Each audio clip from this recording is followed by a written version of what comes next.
Hello दोस्तों, मैं शंकर स्वागत करता हूं आपके अपने YouTube चैनल शंकर एजुकेशन अड्डा में। तो आज मैं आप लोगों को लेके आया हूं बेसिक इंग्लिश में ही बहुत इंपॉर्टेंट सेंटेंस है। इसको बना के ट्रांसलेट करके हम क्या करेंगे, यूज करेंगे स्पीकिंग में भी, और देखते हैं कि ट्रांसलेट कैसे होता है। ठीक है, तो देखिए क्या है, use of has to have to. इसका यूज कहां होता है? ऐसे सेंटेंस के यूज वहां होते हैं जहां आपको कंपल्सन दिखाना होता है। कंपल्सन कहने का मतलब मजबूरी, जैसे करते हो कि कोई काम आपको करना पड़ता है ना, करना पड़ता है या फिर करना होता है या फिर करना है, जरूरी है, आपकी मजबूरी है करना, वहां क्या लगता है? हैव टू, हैज टू लगता है। जैसे कि उसे पढ़ना पड़ता है, जबरदस्ती बैठा के पढ़ाया जाता है, उसे पढ़ना पड़ता है ना, या फिर उसे पढ़ना होता है, या फिर उसे पढ़ना है। मुझे बाजार जाना होता है, मुझे बाजार जाना है, या फिर मुझे बाजार जाना पड़ता है। ठीक है ना, ऐसा पहचान है। क्या आता है लास्ट में? पढ़ता है आएगा, होता है आएगा, या फिर ना है यानी खाना है पीना है, ऐसे करके आएगा। तो क्या करेंगे हम? इस स्ट्रक्चर का यूज करेंगे। अब देखिए क्या करना है, सबसे पहले रखना है आपको सब्जेक्ट, उसके बाद क्या रखना है?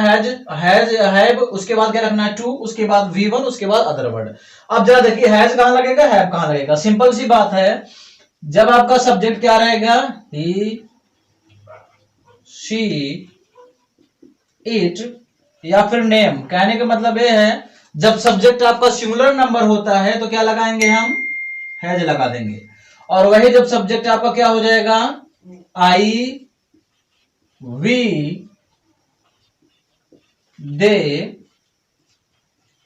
यू, यानी सब्जेक्ट के स्थान पे जब ये चीजें होंगी तो क्या लगा देंगे भैया हम? हैव। क्या लगा देंगे? हैव। अब चलो देखते हैं कि भैया हम एग्जाम्पल कैसे सॉल्व करते हैं इसको ना। जैसे मैं कह रहा हूं कि मुझे पढ़ना है, मुझे पढ़ना है, मुझे पढ़ना है, कंपल्सन है, मजबूरी दिखाना पड़ रहा है, भैया मैं अभी कोई काम नहीं कर सकता, मुझे पढ़ना है। ठीक है ना, मुझे पढ़ना है, क्या बोलेंगे हम? देखिए पहले, सबसे पहले क्या रखना है? सब्जेक्ट। सब्जेक्ट यानी क्या हो जाएगा? आई। चलिए, उसके बाद क्या रखना है? हैज या हैव। तो मैंने कहा है कि जब subject I, we, they, you रहेगा तो क्या लगेगा? हैव। आई आया है तो क्या लग जाएगा? हैव। हैव हो गया। उसके तुरंत बाद क्या रख देना है? टू। टू हो गया। उसके बाद V1 क्या करना होता भैया? पढ़ना होता ना। इसमें वर्ब क्या है? पढ़ना, रीड। क्लियर हो गया? आई हैव टू रीड, मुझे पढ़ना है, या फिर मुझे पढ़ना होता है, या फिर मुझे पढ़ना पड़ता है। ठीक है ना, आई हैव टू रीड। चलिए एक सेंटेंस और हम बना के देखते हैं। जैसा भी मैं कह रहा हूं कि भैया उसे उसे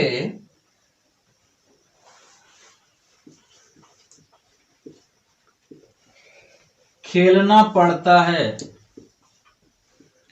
खेलना पड़ता, उसे खेलना पड़ता है।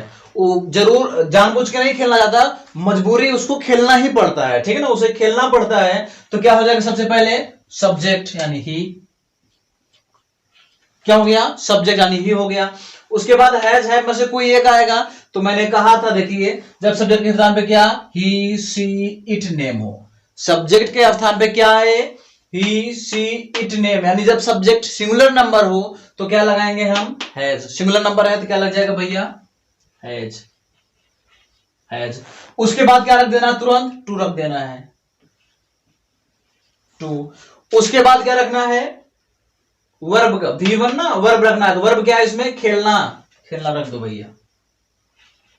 क्या होता है? Play, PLAY।